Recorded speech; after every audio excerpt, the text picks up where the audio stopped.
Hello guys, welcome to Vyas academy online classes. Sanskrit विषय के अंतर्गत हम ग्रामर का अध्ययन कर रहे हैं। पिछले वीडियो में भी मैंने आपको ग्रामर से रिलेटेड जो भी हमारे टॉपिक थे, जैसे संधि हुआ, समास हुआ, उनके बारे में मैंने आपको बताया था। नेक्स्ट हमारा जो टॉपिक है वो है हमारा प्रत्यय प्रकरण।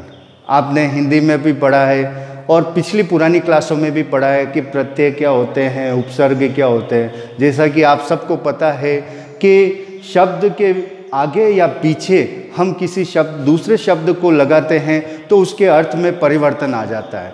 तो इस तरह से जो शब्द किसी शब्द के आगे लगता है वो तो उपसर्ग कहलाता है, और जो शब्द किसी शब्द के पीछे जुड़कर उसके अर्थ में परिवर्तन कर देता है वह प्रत्यय कहलाता है। तो आज का जो हमारा टॉपिक है वो प्रत्यय प्रकरण है। ठीक है, जैसा कि मैंने आपको प्रत्यय के बारे में स्पष्ट कर दिया है कि प्रत्यय हम किसे कहते हैं, तो वापस एक बार सुन लीजिए कि प्रत्यय वे शब्द होते हैं जो किसी संज्ञा, सर्वनाम, क्रिया इनके पीछे लगकर उनके अर्थ में बदलाव लाते हैं, परिवर्तन लाते हैं, वे प्रत्यय कहलाते हैं। ठीक है, आप लोगों को समझ में आ गया होगा।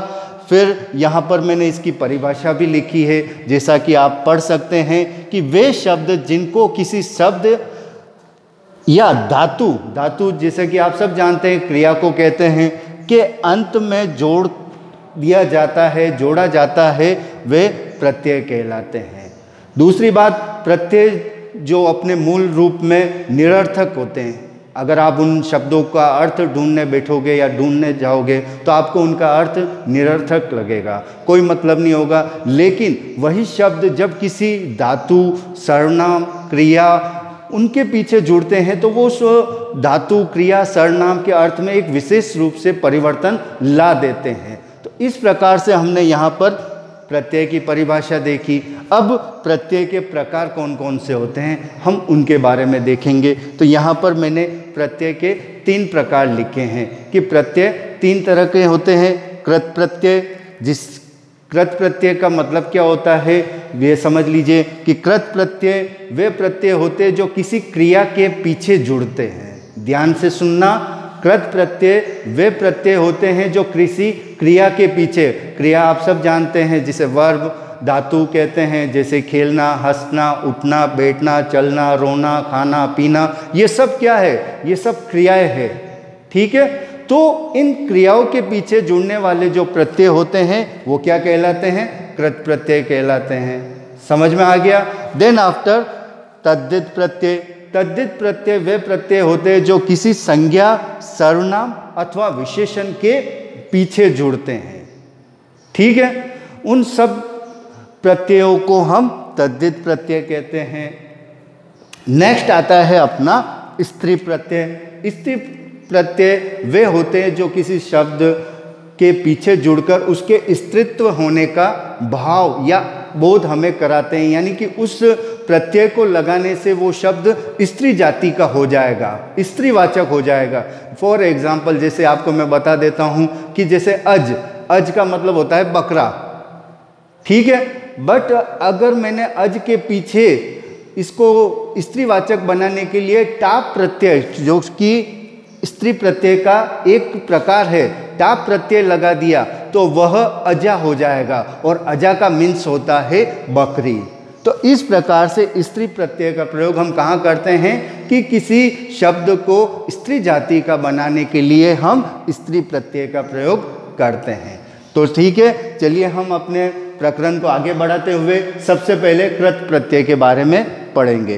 कृत प्रत्यय, जैसा कि मैंने आपको बताया कि कृत प्रत्यय वे होते हैं जो किसी क्रिया के पीछे जुड़कर उसके अर्थ में परिवर्तन ला देते हैं। इसमें आप कई तरह के प्रत्यय के बारे में पढ़ेंगे, जैसे कि तुमुन प्रत्यय, अने प्रत्यय, कत्वा प्रत्यय। तो इन सब के बारे में हम आगे भी पढ़ेंगे। यहाँ पर मैं सबसे पहले शुरुआत कर रहा हूँ कत्वा प्रत्यय से। कत्वा प्रत्यय का अर्थ होता है कर अथवा करके। इस प्रत्यय का प्रयोग हम किसी भी धातु के पीछे लगाकर कर अथवा करके शब्द की प्राप्ति करते हैं। जैसे कि फॉर एग्जाम्पल आपको बताता हूँ, पट धातु का प्रयोग हम कर रहे हैं। पट का मतलब होता है पढ़ना। जैसे कि मैंने शब्द बोला है पढ़कर। ठीक है, तो पढ़ और कर यहाँ पर देख लीजिए कर शब्द आ रहा है, तो वहाँ पर हम कत्वा प्रत्यय का प्रयोग करेंगे। इस प्रत्यय का प्रयोग मैंने आपको बताया कर अथवा कर के अर्थ में लिया जाता है। देन आफ्टर इस प्रत्यय के प्रथम वर्ण क का लोप होकर त्वा शेष रहता है। यहाँ पर हम जब इस प्रत्यय को किसी धातु के अंदर जोड़ेंगे तो हमारा जो ये क वाला वर्ण है ये इसका लोप हो जाएगा और अपने पास बचेगा त्वा। फिर इसको हम उस धातु में जोड़ेंगे। जैसे यहाँ पर एग्जाम्पल आप देख सकते हैं, पठ धातु में कत्वा प्रत्यय जोड़ा पठित्वा। ठीक है, तो पठित्वा कैसे हुआ कि क का लोप हो गया और पठ में पठ प्लस त्वा दोनों मिलकर पठित्वा हो गए। अब यहाँ पर एक चीज़ और आपको ध्यान रखनी है कि ये जो ई आया है, ई जरूरी नहीं कि सभी शब्दों में ई आए। जहाँ पर हमें आवश्यकता होगी वहाँ पर हम ई का प्रयोग करेंगे। तो नेक्स्ट खाद, खाद का मतलब होता है खाना। खाद प्लस कत्वा यानी कि खादित्वा यानी कि खाकर। देन आफ्टर भू प्लस कत्वा भूत्वा यानी होकर। भू धातु है, भू का मतलब होता है। ठीक है, वद प्लस कत्वा वदित्वा यानी कि बोलना, बोल कर।